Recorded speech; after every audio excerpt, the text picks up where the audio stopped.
love being in a valley.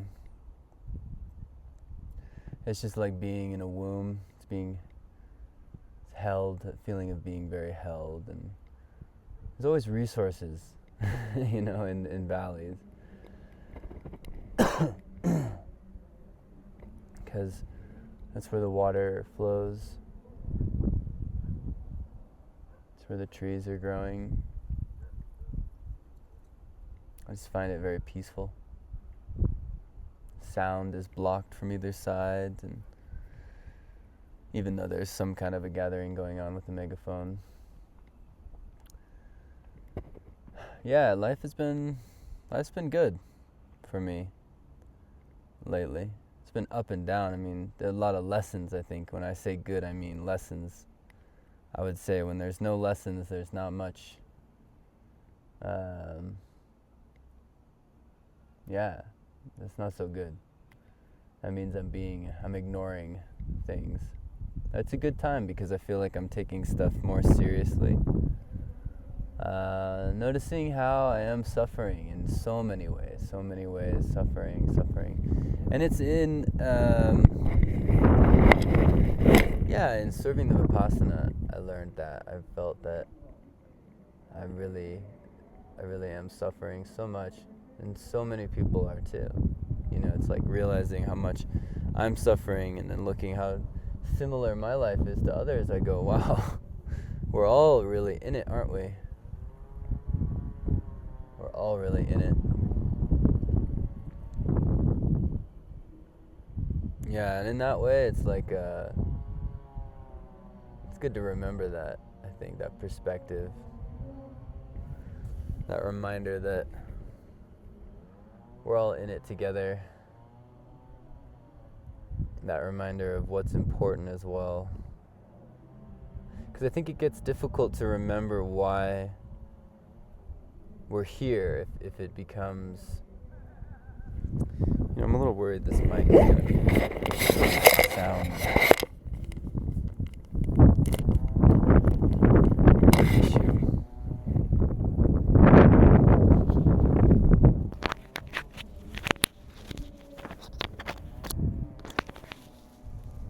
Put a hat on it.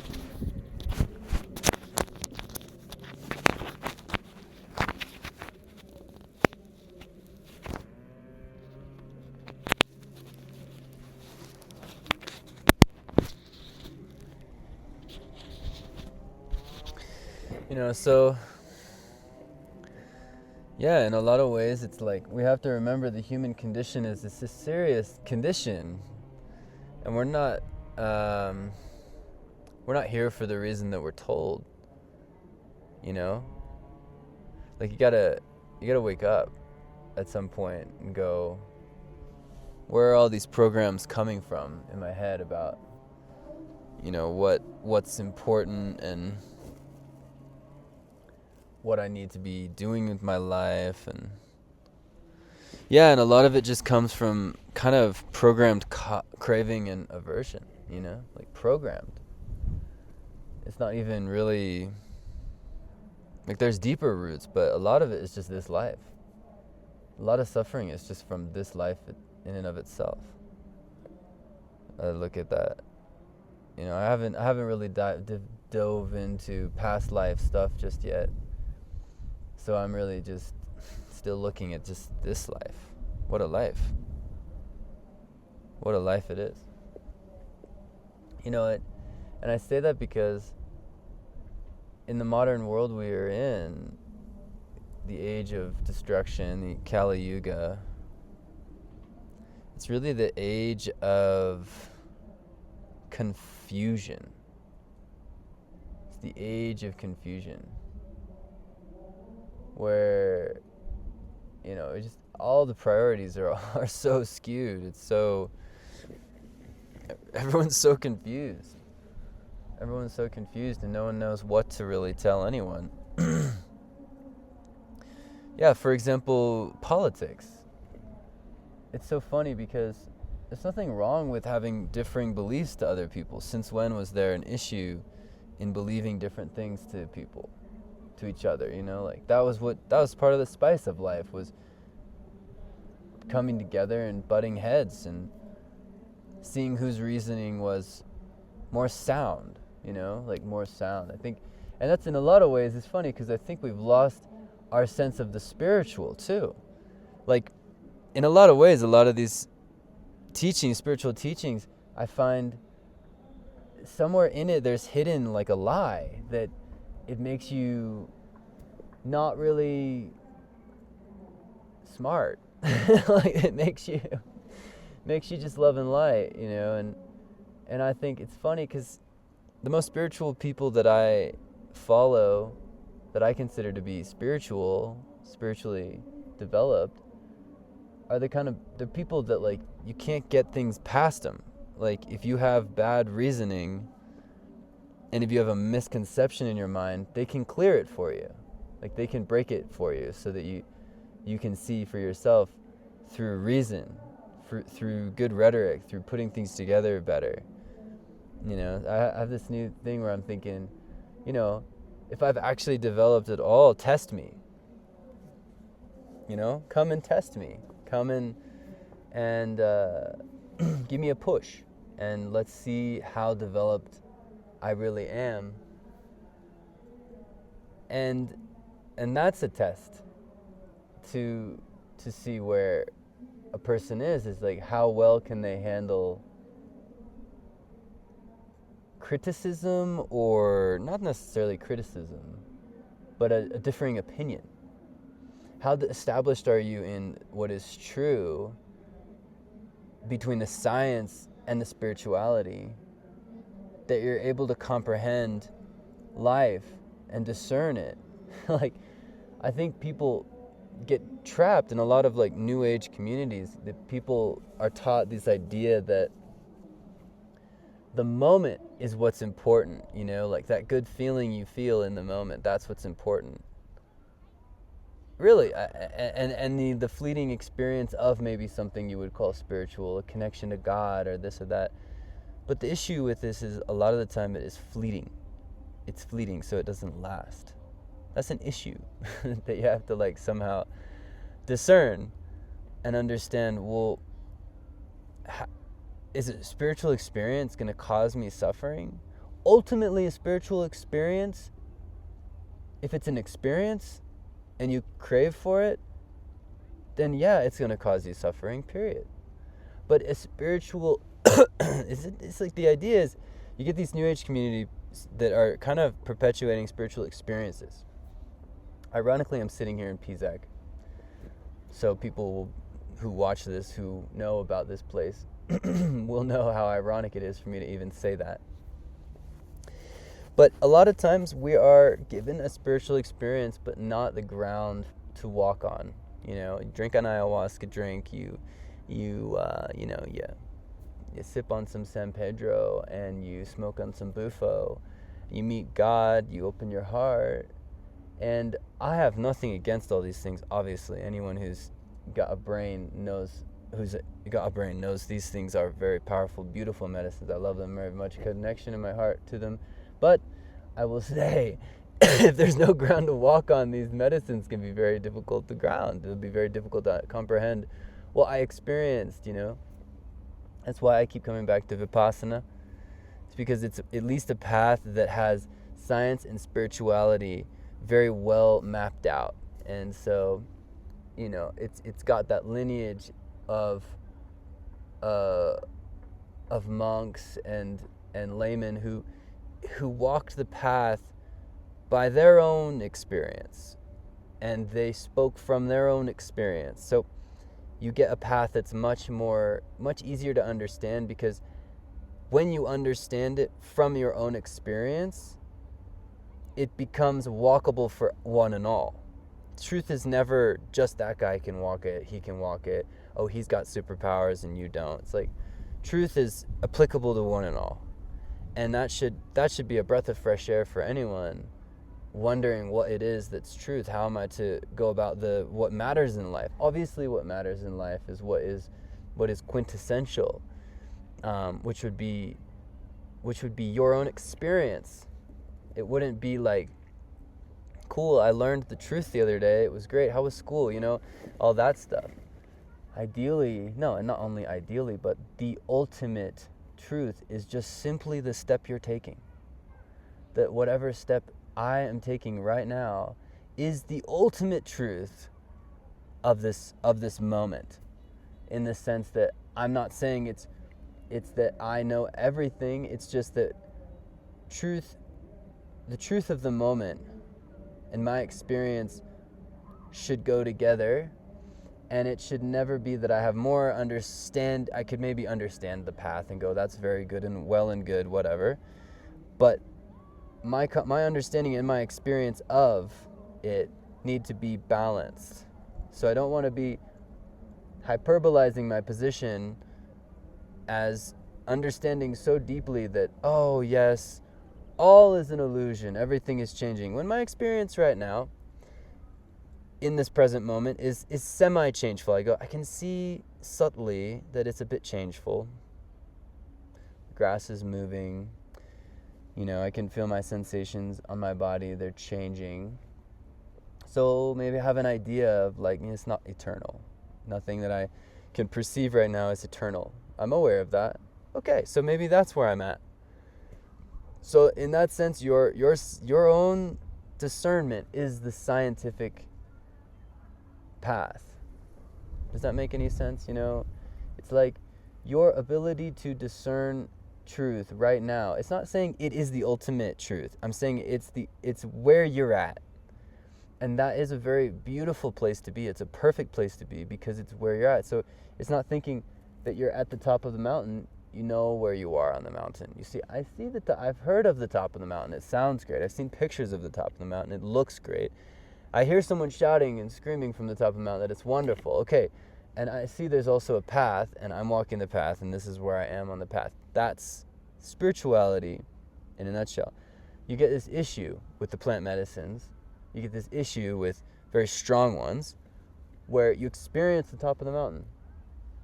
You go to the top of the mountain. You drink a cup of ayahuasca, or you smoke some bufo, or you drink San Pedro, and you go to the top of the mountain.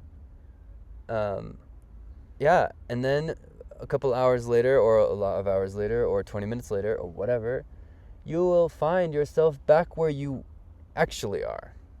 Having to integrate knowing, which is good, because it's good to know, oh, that's what the top of the mountain is. But don't mistake looking at the picture of it and saying, oh, wow, that's so beautiful, and almost feeling the fresh air of it on the top of the mountain. Don't mistake that for actually having climbed to the top of the mountain, because actually having climbed to the top of the mountain takes true walking. You have to actually take each step on the path. And there's a very important metaphor that's given about those who are truly on the spiritual path. They're in the airplane up there. They're in the airplane. They have a seat, 21A, 21B. They're all sitting there. They're on a journey. They're actually on the journey. You take a medicine, and often you go up there, you look through the window of the airplane, but you're on the outside. And you go, wow, look at that. Oh my God. And you think you're on the journey, but you're outside. And then you come back down to where you are, and they're still on their journey. So the true spiritual path does require you to... There is a natural... This happens where you have high experiences, and it's not necessarily lasting. So I don't call those a spiritual experience. I would call them maybe you see the top of the mountain. You got a glimpse of the spirit, of the truth of things, but you have to still take each step on the path to get to that point. So not to mistake anything fleeting, right? Not to mistake anything fleeting for a spiritual experience. That's like so key, And I think that's where people get confused, is they think they're further than they are. I've often thought I'm further than I am, because I've seen so much. I know, I understand, but actually I was not embodied in that. I was not embodied in that truth that I had seen. I had just seen it somehow with my mind's eye, with whatever faculties. The dissolution of everything and the eternal nature of God. Okay, wonderful, experienced. And in some way, I don't think there's anything wrong with it, because it then gave me more vigor to continue looking deeper and trying to understand. But I think it's a big pitfall to continue trying to drink these medicines and smoke these bufos and do all this stuff to keep having those experiences. It's like, there's nothing wrong with it, but it's like, how can you walk the path in such a way that you remember the goal? So I have goal tattooed on my arm. You remember the goal while also remembering and remaining on the path where you are. Not to be tricking yourself into thinking, yeah, I'm already at the top, it's all good. Like, I mean, there is a truth in that. You are already that, not this. Okay, but until that's truly your experience, someone said that in a Vipassana to one of the TAs. He said, if it's true that we are already that, right? We are already in some way that, which is, thinking more in like the form of a satsang, where you just sort of, you sit with your nature, you sit with the awareness of things in some sense. You just sit there and you begin to fall back into who you are, right? And you say, well, if that's true, then why do we observe sensations equanimously with awareness if we are just already that? And so it was kind of an obvious answer in that circumstance, because, is that your experience then why are you here? The answer is very simple. Like, well, then if it's all good, it's all good, and if it's not, then get back to work and observe your sensation. And that became very obvious, So it's like you have to do the work still. Unless, okay, all good, you have transcended you, then why even ask the question? Like, keep quiet. And so that's the thing. It's like, okay, well, as long as there's some part of you that's searching for something, that keeps drinking the medicine, that keeps needing anything, even to necessarily observe sensation. I don't know. Maybe that is eternally. I have to do that forever. I don't know. The path of Vipassana is a very long one, so I've only taken very small step. But I don't know if there's a specific, what the specific formula is to liberation. I'm not going to sit here and pretend like I've got the map, but I'll just share these ideas. It's like kind of funny just to think how maybe mind can be so tricky that it's like, yeah, you're already there, you've already made it, and somehow we believe that we've already made it, and then it's like, that's what spiritual bypassing actually is. I'm sure there's many definitions, but like the best definition I can come up with right now is just one where you think you are at the top of the mountain when actually you haven't even packed the lunch and you're still laying in bed. So get the fuck up and go hike the mountain, Get your map out and your shoes on and bring some warm clothing, because it's a long journey, and so anyway, that's something I think I see. But then there's the other piece where I'll just mention, I see medicine really helping people. I see these things helping people the same way I see ayahuasca, the same way I see Vipassana really benefiting people, because it does. There's something happening there. I'm not just putting anything down. I'm just pointing out that I have a theory that on the path we will be given deeper experiences that we will have to then integrate. And I think those experiences are somehow very useful and important for us. They're what we need. I think, for example, like, not God necessarily in the like almighty guy in the sky, but just like the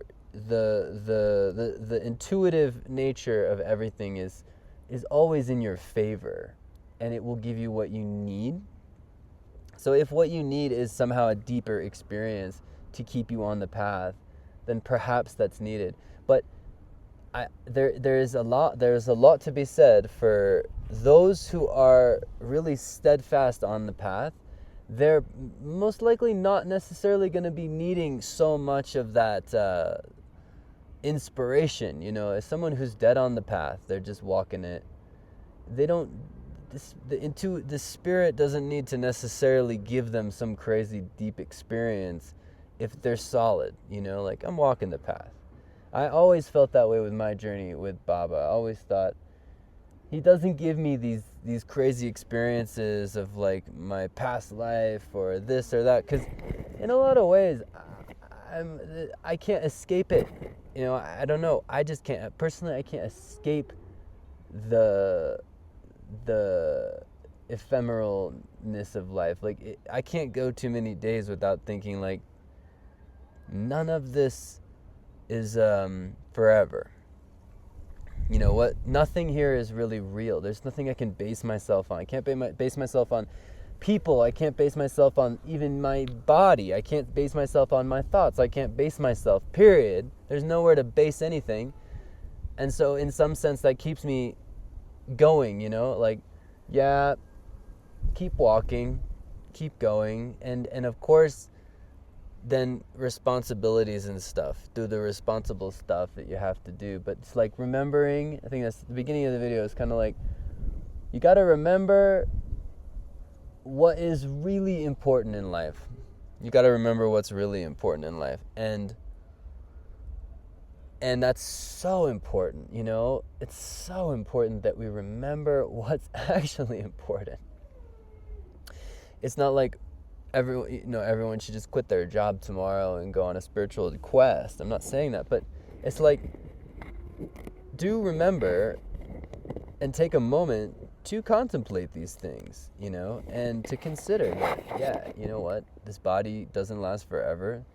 The land doesn't stay the same. The weather's changing. The mountains are falling apart. It's all just eroding. So go out on that journey. It doesn't have to be out of, it can be it is inside, really. And sometimes you need to go outside. You feel a call. The idea is to listen to the intuition. If you don't listen to your intuition, what's your intuition guiding you? If you don't have a connection to your intuition, that is where things get very, very difficult. And that is where a lot of people are just stuck because they don't have the scent. I speak about this a lot. It's like, once you have the scent, you have in some way, you have the entire path. Once you have the scent, you can walk the path step by step. Because now, if someone trying to sell you some form of spirituality that is just really manipulative, obviously they are very horny and they just want to have sex with all the women. This is the thing we come across in pretty much every very powerful guru that arose. They just at some point they abuse it. Okay, they abuse it. And so you go, well, that doesn't smell right. That doesn't smell right. So you go, and not that it's about finding a guru. It's just like, you need to get something to hold it. Like, what is it to be truly embodied in truth? And obviously, it's a question to say, well, is that even possible as a human? And even then you might get some teacher that says, it's not a human, you can't do it as a human. Well, even that, to me, is a lie. After I get the scent of Meher Baba, I'm like, and there's other people too that have been spiritually perfect, and they're in the body, but they are completely 100% also who they are, truly.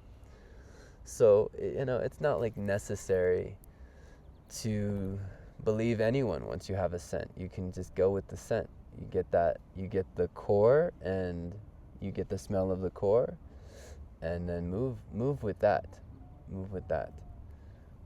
That's all I really feel to share today. Felt like a good one. The sun's gone down. I'm gonna start getting a little cold here. And yeah, if you liked the video, you should definitely let me know what you like, what you feel good about, what resonates. because I'm just beginning in all this. But I'll be posting more often and just sharing this stuff. I think it's important. You know, a lot of videos are going to be on like money, making money, and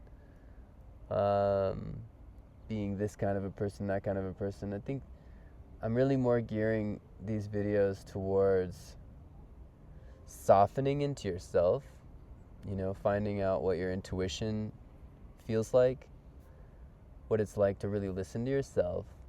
You know, like anything I say should really just be kind of a reminder, take or leave, whatever, and if it makes good sense, then start to walk the path, you know, like,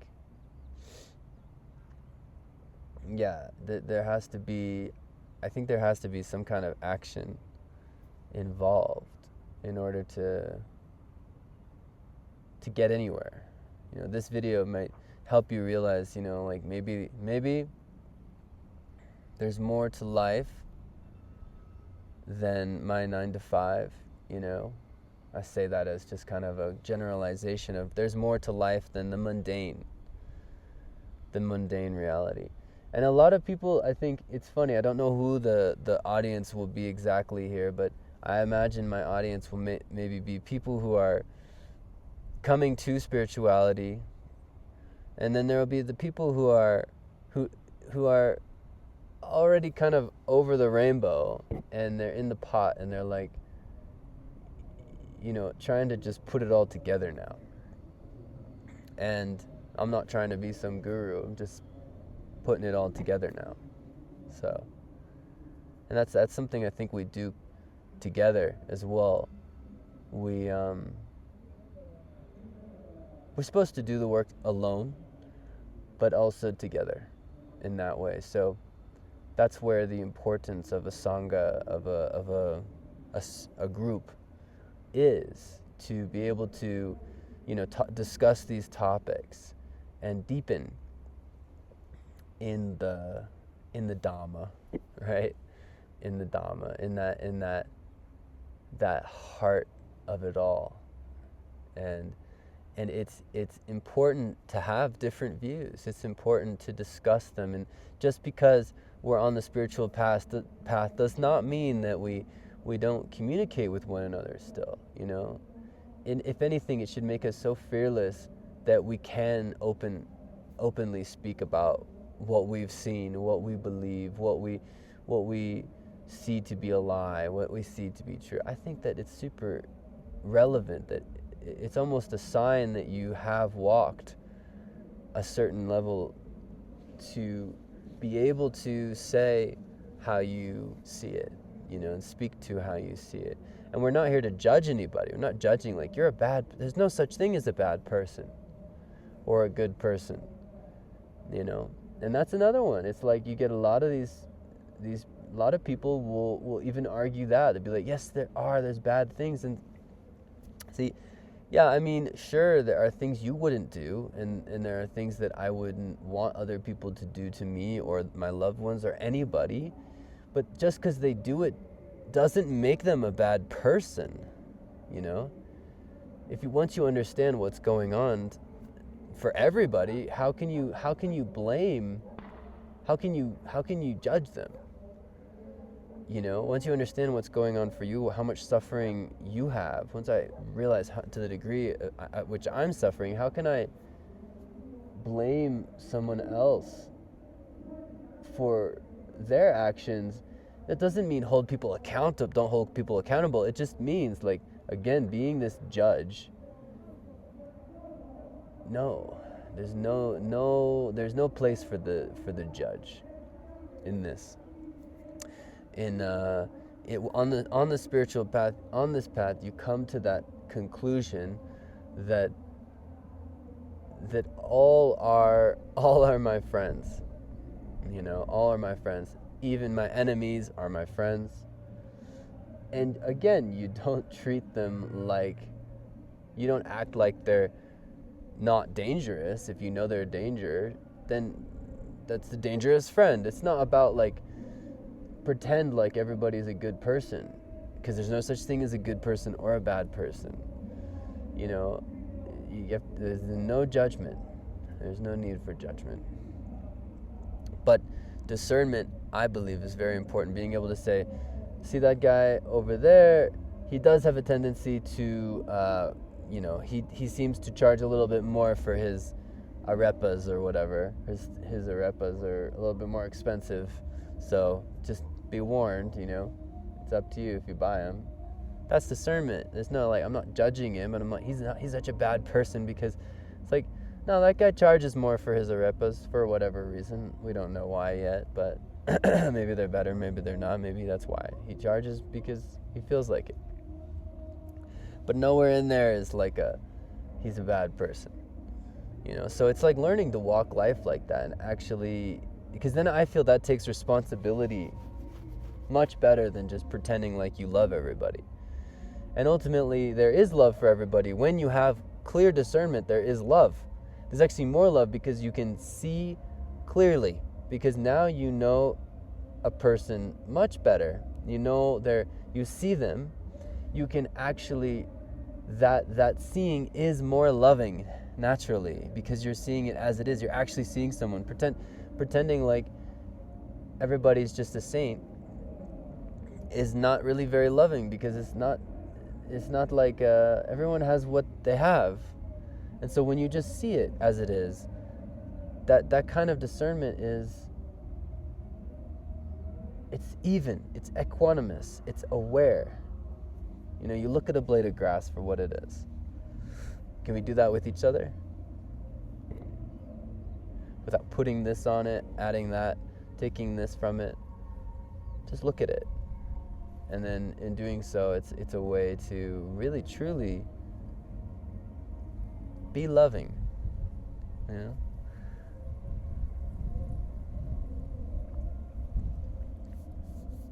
Yeah.